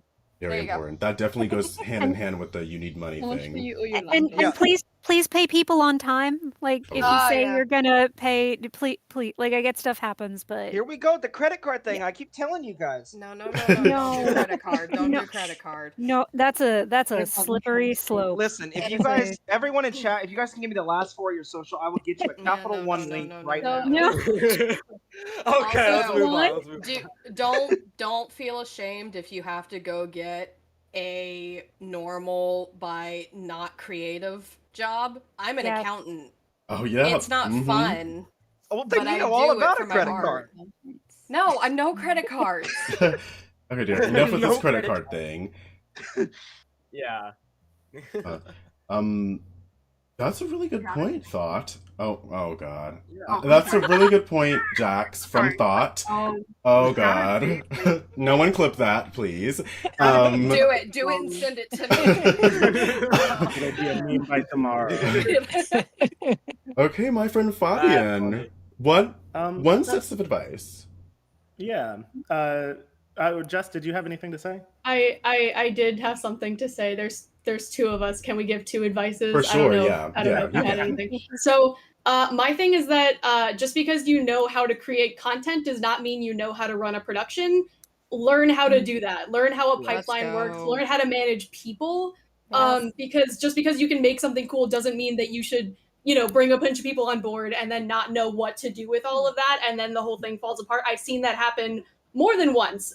So don't let that happen. Learn how production works. I've got someone very close to me that's very similar to that, as you're describing. I feel like we've all seen that. I mean, I will second what Jess said and add, even if you just know how to make content, I think start there. I think a lot of people jump right into the biggest possible project that they can. They'll go, oh, I have an idea. I'm going to make that like a pilot episode. It's going to be 30 minutes long and be fully animated. If you know how to make content, that's actually really, really good right now, because what you should be worried about at the beginning is building an audience with the idea that you have and scaling the idea with the size of the audience. So that by the time you get to the point where you can create like an entire pilot or whatever, you already know that there are people waiting to see it, instead of starting with the pilot and then releasing it to an audience that is empty because you didn't do any work building your audience. Yeah. Yeah. Period. Now, Milo from Studio Flimpo, one sentence of advice. For the love of God, go outside, exercise, and have a life outside of animation so that you can tell your stories from it. If you don't, your stories will suffer, and it will show. Go outside. Basically, go touch grass. Touch grass. What are you, Period. Oh my No, God. I'm kidding. That's true. I cannot. This supersedes all artistic and creative advice. Go to the gym. Someone that really wants to know, Milo, if you have someone called Weird Al on your show. We do. They're really insisting to know. What? Say that again. Someone is asking in the chat if you have Weird Al on your show. We do. He You do? voices There you Jimmy. go. Yes, we do. He Oh, voices that is Jimmy. amazing. Can I have his number? Yeah, let's share those connections. Share that connection. Well, that can wait for the Q&A section, everybody. We'll Um, continue I don't back think to you Q&A. You can just give us Weird Al's credit card number. We This credit card. We'll talk about Captain Peanut Butter in a second. Word here. What's your one sentence of advice for aspiring indie animator? I gotta say, a lot of people wait till they think they're like ready to do something, and then by the time it comes, they've got like nothing to show. I say start now, like with the comic thing especially. If you have a cool idea, make the seeds get planted now. You know what I mean? Make shorts, and then you can build up to be doing the. So when it is time to do the major stuff, you've got all that experience and you've got all that talent already ready to go. Oh yeah. I know y'all said this earlier. I wanted to expand a little bit. Yeah. This is also, by the way, why I talked about animatics, because it's limited. Don't want to do comics? Do an animatic. Yeah. So that concludes our conversation panel. 20 minutes over time, but who's counting? Now, everyone in the chat, We did it! let the questions flow through, everybody. Where's my blood pressure medication? Send all your questions for us. Send the questions. Send the questions in. Anything and everything. Someone said... All at once. Someone said... So, I think everyone should mute for this, unless, the thing is for everyone. So, Someone says, and I don't know if this is a joke or not, I'm really gonna assume it's not, what black... Okay, never mind, I'm not reading that one out. The person is curious on how you got Weird Al on your show to Studio Flimbo. In full transparency, Al is a family friend of mine. He was incredibly sweet. We asked politely if he would be willing to read a couple of lines for a cameo role in our episode, and he politely agreed. He recorded the lines and sent them over. It was super, super nice of him. We were very, very lucky to have him on the show. I don't know if I can necessarily refer him to anyone else because, like I said, it was very much like a family connection thing. Yeah. But I will say, don't underestimate just reaching out to the people that you really want to have on your project and just straight up asking them, because that's how we got Patricia Taxon as a composer, and it's also how we got Jonathan Colton, the guy who did the songs for Still Alive and Want You Gone from Portal and Portal 2. That's how we got his song as the opening. We emailed him and we asked, and he said yes. If you would be very genuinely surprised how many people are just super jazzed to contribute to a new creative project. Yeah. Can I add something real quick? I actually have something I want to answer this question with. But There's yeah, actually I'm a not- lot of questions. Yeah. Go ahead, guys. So Yeah. we have a lot of There's questions a lot rolling of them. in. So Yeah, we're you're just good. gonna go in. So, question for the Fabian team: how does the process of writing/boarding for a musical scene differ from a non-musical? That's a really good question. So I kind of love this because we actually have an animatic out right now for one of our songs, Just So Human. You can find it on our social media, or if you just look up Just So Human. Anyway, I did the storyboards for that, and as a musical sequence, I think it's really cool because you can have a lot of creative liberties. You can kind of push the boundaries of like what you're showing on the screen. And I think that's really cool. There's a workshop, like a storyboarding workshop that I watched. I think it's Andy Kung. He did a workshop about storyboarding for musicals. It's very informative. It's very good if anyone has interest in storyboarding for musicals. I don't know about the writing aspect. Casey, if you want to go into that. Well, Yeah, I think, the writing aspect isn't as relevant just because the songs are made separately from the scripts, like the scripting process, if that makes sense. But I do think that from the standpoint of directing for those sequences, there's like kind of a different visual language. Like you're kind of dealing with more of a cinematic visual language when you're talking about, like, just shot listing the scripts, like the non-musical aspect of the show. But when we have actual music to like base it off of, like there's kind of a different, like Jess said, it's a lot more open, it's a lot more like expressive, and we don't necessarily have to worry about the internal logic of what is happening the same way that we would if we were doing like non-musical stuff. So that's a lot of fun to be able to jump between those two worlds. Mm-hmm. So here's a general question for everybody. Someone says, I feel like the actual animators don't get enough recognition. So everybody, quick fire, plug your animators, plug their names, their things, whatever. Just quick fire though, because we are running out of time. Myself. Yeah. Myself. Oh, okay, yeah. And Ren and Reed, obviously. But like I was the gonna three say, of us. oh, sorry, go ahead. Yeah, I was gonna say me. I'm one of the animators and one of the artists. Now, also, I don't know if this person has socials. Oh, actually, they do. Foxy Blocks. I am so sorry. I'm gonna make this really quick. I'm trying to see if they have socials, but they do 3D Minecraft animation. So if I ever find their socials, I'll plug them. But yeah, they're also one of the animators out of the box. So I will be sure to plug them. So yeah. Okay. Should I rapid fire this? Rapid 21 fire. names. Mm-hmm. Okay. Okay. AJ, Alex with a Z, Asmo, Canella, Carla, Chloe Sauce, Crow, Fox, Jennifer, Jollyup, Kayla, Nashi, Apostle, Pink Desu, Rolly Arts, Sonja, Spy Pie, TPF Lucane, That One Eggplant, and Vinspire Studio. Yes. Round of applause for all of those people. Yeah. I just wanted to make sure everybody got represented. Yeah. Animators, we don't give them enough Okay. love. Sunnyside Royals of Korra, shout out your animators. Look around, everybody on mute. That was funny, sorry. Well, who's next? I have some artists. I have some artists. Sorry. Okay. Yeah. Okay. I'm gonna do the same thing, but it's gonna take a while. No, that's fine. Our animators deserve laugh. Okay.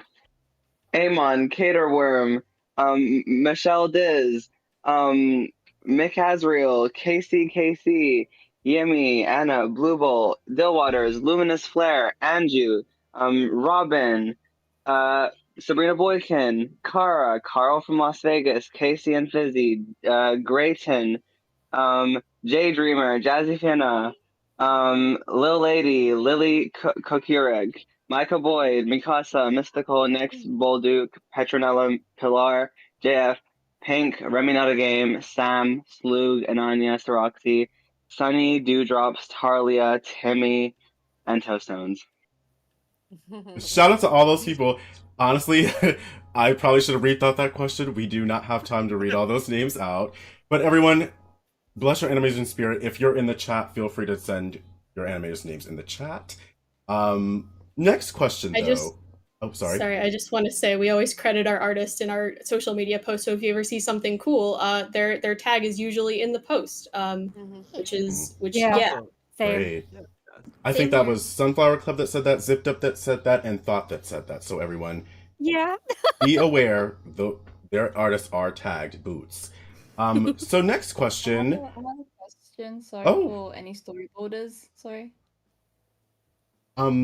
Sure. What's your question? So, how do you manage storyboarding from the script and editing the sequences after changes in any effects? Like, what programs do you use? How do you manage to communicate all of that? I guess that's a question for all of us. I know that the Roswell team uses Premiere Pro.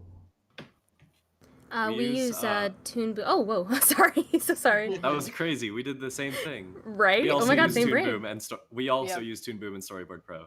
Yeah. Yep. I'll great say that I question. use Storyboard Pro here to assemble everything. All of my assets, all of the assets that I did were drawn in stuff like Sketchbook, but then were assembled later in Storyboard Pro. That's where the actual like frame by frame timing happened. Wait, are all your storyboards like screenshots from a like sketchbook, and they're put in? That is so interesting. Well, I do that. Well, what I did there was at first I did everything as just flat drawings for the thumbnail stage, and then when I had to actually like build out like the different assets that had to be animated on different layers, I saved them all as PSDs. And when you save them as PSDs, you can open them in Storyboard Pro, each as its own separate layer. I understand. Okay, Yeah. I understand Yeah. why your storyboard profiles are taking a minute long to save. Yeah. If you I put mean, in- like, yeah. Yeah, I mean, like it is possible to do this in a way that does not do that. That does not take like minutes and stuff and everything to save. So, I look at that and I know how to do that now. But even when I was doing that in Storyboard Pro, it was taking a lot of time too. So, Understandably so. This is a little quick thing to add on to that, because I know someone mentioned, I think it was Milo, about including all of the sketchbook stuff into Toon Boom afterwards, or Storyboard Pro, whichever. This is actually kind of a fun fact. I'm sure every artist here, you guys use Procreate, right? At least to some degree. Yeah. So Yeah. the Roswell trailer that you guys watched was actually done in Procreate, and it wasn't done on the animation thing. There are 351 different canvases that I have, and they were drawn, colored, and shaded, each one, and I had to follow it, and then they were edited together in CapCut. Wow. Bless your heart. Wow. Bless your heart. Clap Any of it those up. words Clap, mean, clap, but clap, wow. clap. We gotta get you a computer. I've got a We gotta PC. get you a cracked. We gotta get you a a cracked up product of Sony Vegas. I don't know. I've got a PC, but I don't have a drawing tablet, so I was like, screw it. This is the best way to do Donating it, I guess. I It think literally took me like Thought, 5 months. Jax from Thought has a few closing words. They have to head out here soon. So Okay. if you want to go say just a few closing words, we're about to end soon. But yeah. Yeah. Well, I just wanted to thank everybody for showing up to the stream. It does mean a lot to all of us. And then I know that there is the Indie Animation Appreciation Hub that's like next week on Thursday. So if you guys enjoyed something like this, there's going to be even more content creators, indie animators, and such. So I just recommend giving them support as well. Yes. So please go through the little list here and just give everybody here a follow on their incredible work. So I know we will. So I'll see you guys later. Thanks for having me. Thank you so much for being here. Thank you so much for being here. You guys have a good Yeah, have night. an amazing You have a day. great night Or too. rather. Yes, you all have an amazing night. So we're gonna rapid fire these. Long-term fan of Roswell for the Roswell team. How does the Roswell team handle creative roadblocks? Answer this quickly, please, Derek. You said be quick with this? Yeah. As quick as possible. How do we do? I don't know. Hardcore jokes. He's lying, everybody. Don't do so. Usually drawing outside of your comfort zone helps a lot, or writing things out of your comfort zone. My style is more cartoony, so drawing more realism or painterly or things like that helps a lot. Also, creative roadblocks can really be helped if you're getting feedback from either certain members of your audience or your own writers. There have been a lot of times where I came to Noah or Yarrow and Kyle for feedback and things like that. So yeah. Question for Studio Flimpo. What's the next step after Mandelbrot Hall? Pitching to studios? ? Yeah, hopefully. If we shop it around and someone likes it and they want it, then we'll go from there. We do have some connections, but obviously that's going to be a later down the line thing. But if it's popular enough, we can keep going indie. It's just a matter of how much money we can raise and how well we can pay both ourselves and our staff. But we're ultimately hoping to sell, or just get it to broadcast or streaming. We'll see how it goes, though. Who knows? Oh, good luck. So, zipped up. Who's your favorite character that you've made? This is a hard one. I can't choose. Okay. I don't want to be like the biased It's easy. person. No, it's not. It's not. Yeah. Anna's already said it in the chat. I'm reading the chat, y'all. It is Kester. It is Kester, my little jester bat. We all love him. We all love him. Some people from our crew are in the chat. I'm like reading it actively. Aw. Yeah, it is Kester. He has one of the most energetic personalities out of most of the characters in the cast, so it's very fun seeing him come to life while we're producing the show. Mm-hmm. So, for my friend Fabian, do you think that casting was influenced by making the show a musical? Oh, 1,000,000%. You got to be able to sing. Yeah, you got to get people that can sing, for sure. I know a lot of people were asking when we were playing the trailer if Anna Pantsu was in the show, and she is. Yes! It's going to be her. It's Caleb Hiles. CG5 voices a character. So a lot of the people that we have in there, you know, it's not even just that you have to sing. You have to be able to sing next to some of the most incredible, amazing singers that I've ever heard. So that definitely influences casting a little bit. Yeah, honestly, we actually had Anna was one of like the first people to join the team. I think it was like Anna and Caleb, and a lot of things have actually been influenced by them, like the other way True. around, where we were like, okay, we have like some really amazing singers, we need to show them off, right? So yeah, they kind of influence each other, I think. Yeah, I mean, once you get them on board, the rest is suddenly a lot easier. Mm-hmm. Yeah, that's definitely important to get people that can sing in a musical, for sure. So this is going to be another rapid fire, everyone answer in one question, in one word thing. Someone asked in the chat, when going around paying your artists, what platform do you guys use? Venmo, Zelle, PayPal, etc. So everyone, one question, what platform do you use to get people paid? Roswell? PayPal or direct transfer. Oh, sorry. Oh, no, sorry. Roswell? Well, as a member of Roswell, I do know the answer. Sorry, guys! I Oh. just realized that was muted. Anyway, Okay. PayPal and Zelle are really easy if you guys have a smaller crew. If not, QuickBooks is very good if you have a larger crew. Mm-hmm. Sunnyside Royals of Korra, how do you guys get your guys paid? We use PayPal at the moment. Mm-hmm. Now, Sunflower Club? PayPal. Zombie Corps? We don't pay anyone. It's a free studio. Okay, well, yes. Yay! Zipped Up? Yeah, a bit of the same thing. We're currently volunteer. Mm-hmm. Autistic Mode? We've used PayPal, Venmo. I think we've used something else in the past too, because we wanted to get away from PayPal because they were taking a little bit too much of a cut than we wanted. Out of the box?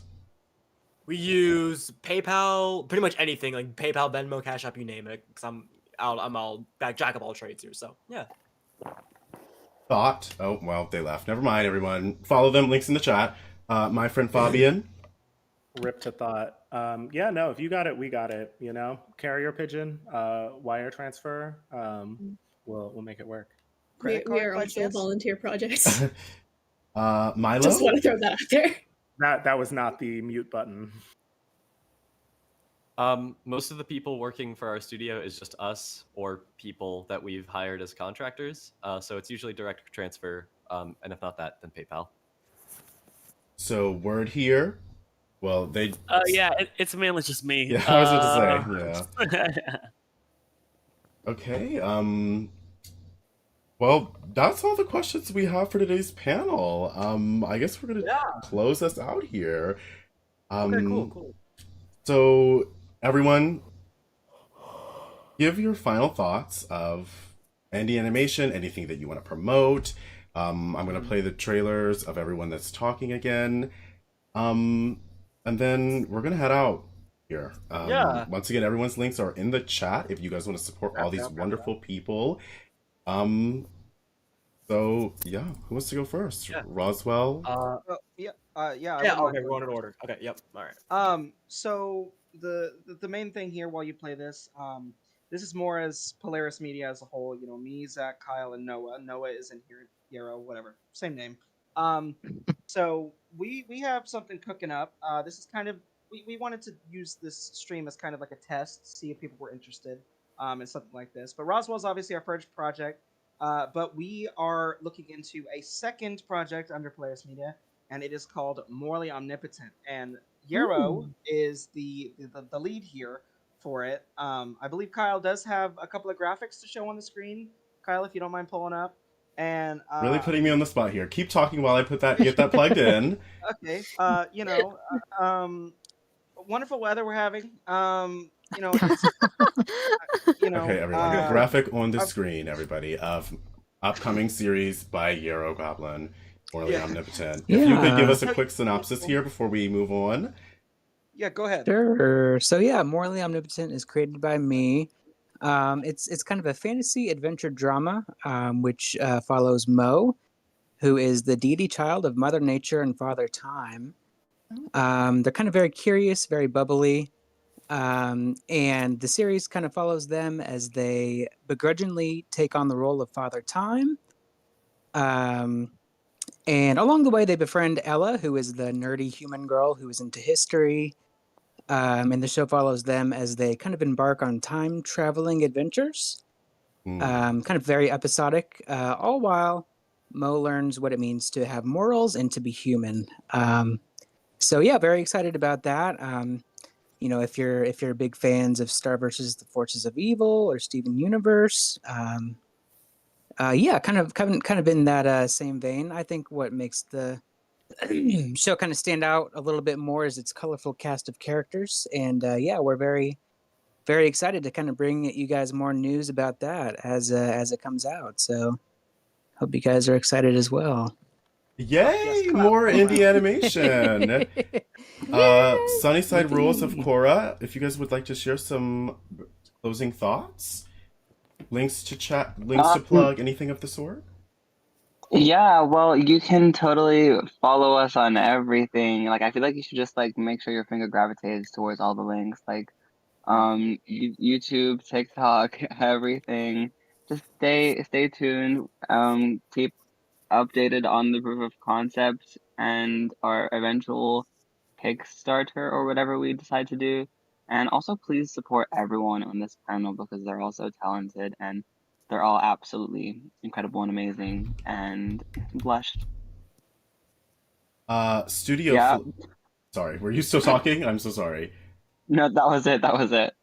Okay, well, yeah, the Sunnyside Royals of Korra link tree is in the description, everybody. So, follow all of them everywhere. Next we have Studio Flimpo.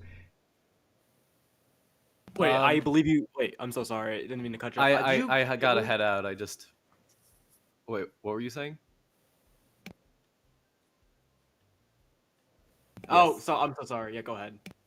It's okay. So thank you, first of all, for hosting this really cool stream. I only knew about some of these projects, and now I know about all of them.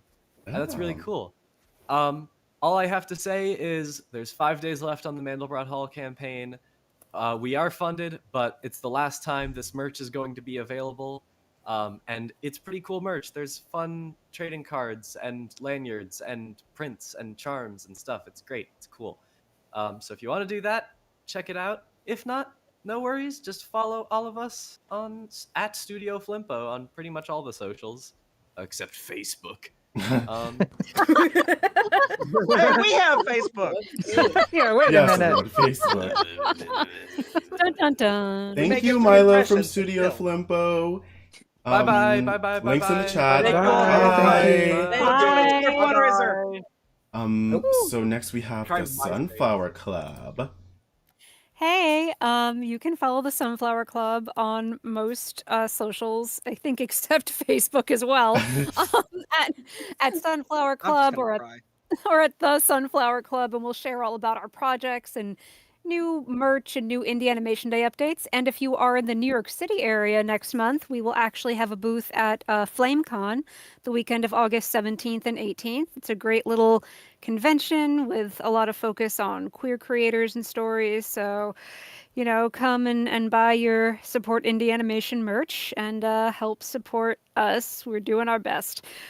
um, yeah, that's about it. Have fun with your projects, respect yourself, respect your team, and just let yourselves all have a wonderful time with whatever you're doing.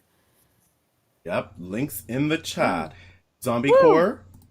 Alright, first of all, thank you so much for the opportunity. This is amazing. And you can see Zombie Core right now. I think I can only direct you to Twitter under Zombie Core, where we update any art, storyboard, or scripts that we have. We are working on the pilot, so you can check that out in one of our linked socials.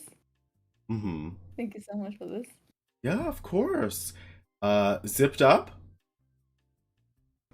Hello. Okay, so things to look out for in the Zipped Up pilot. We do have 2 musical numbers in the Zipped Up pilot. We have a jazzy musical number composed by Zach P. and a punk rock musical number written and composed by John Dowse. Overall, for our social medias, we are on Instagram under Zipped Up Official, and pretty much every other app, it's just Silly Mini. Watch out for any and all updates. We have a lot of stuff coming soon, so we're excited to show you, and we're excited to see what y'all have to say. Yeah. Zipped Up comes out in 2025. Love to hear it. If any of you find these...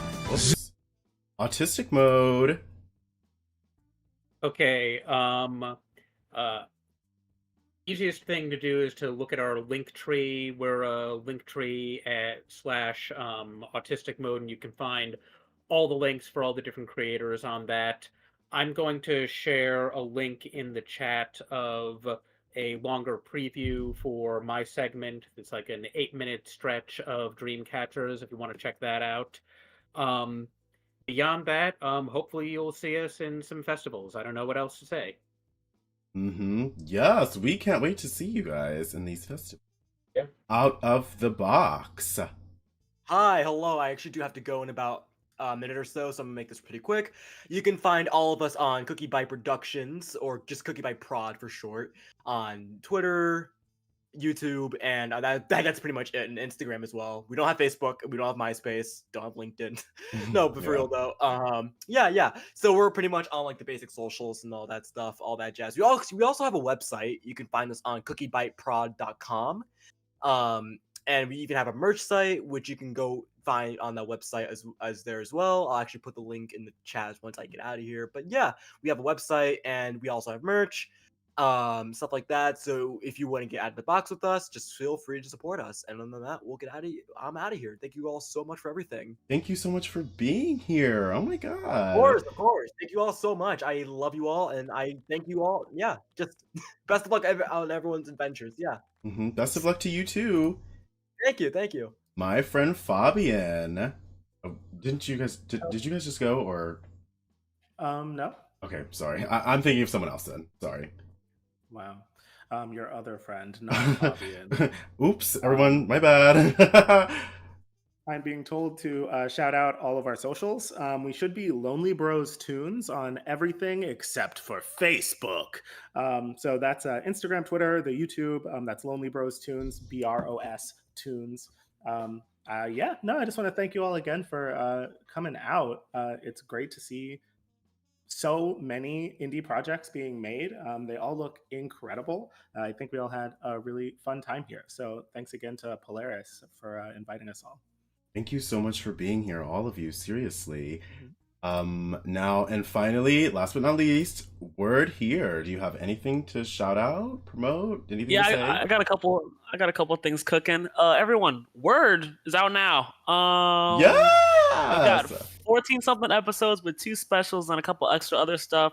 So you can actually start watching that now. I'd recommend not to have a watch guide for my own darn show, but start with episode 8. That's about the time when I really locked in. So everything after that is really good, or at least a lot better than the earlier stuff. And then what I'm working on now is Word episode 0. That'll serve as like sort of the pilot to the series. It'll take place takes about a month before the series starts. I'm currently working on that, so you can find updates to all that on the new Word Twitter account that I just made. So if you don't really care about what my other miscellaneous drawings, you just want to see only Word stuff, that's that for you. Also, very open to collaboration and critique. So if you want to, hit up your boy, you can go ahead and do that. And thanks again for having me on. Of course, thank you. I think Derek forgot to mention in ours, but Roswell currently does have a crowdfund going on, everybody. So links in the chat for that as well. Links in the chat for everything that we discussed here. And we are just so thankful that you guys came out to support indie animation. And I'm thankful to everyone on this panel that you guys decided to be here to support indie animation. Thank you all so much. Now, wait, let's all do something cheesy and I'll say goodbye at the same time while I end the stream. Bye, you guys. Wait! Goodbye, everyone. Watch Word. Everyone, let's unmute and give Kyle a round of applause. This whole live stream was his idea. We couldn't be here without him. He was a wonderful host. Thank you, He was a everybody. wonderful host. First time host, everybody. Thank you. First time host. Thank you so There much. you go. There you go. Yeah, there you go. Yeah, get some air horns in there. Air horn. Bring him the cannons. Hey, bring him the cannons. Once again, everybody's Get some links are cannons in in here. the chat, everybody. In the description. Everyone's links are in the description, so be sure to follow us. Follow everyone. The VOD of this panel will be posted on both YouTube and Twitch. So you don't have to worry if you missed anything. You can just go back and watch. Thank you guys. Bye, everybody. Bye. Bye.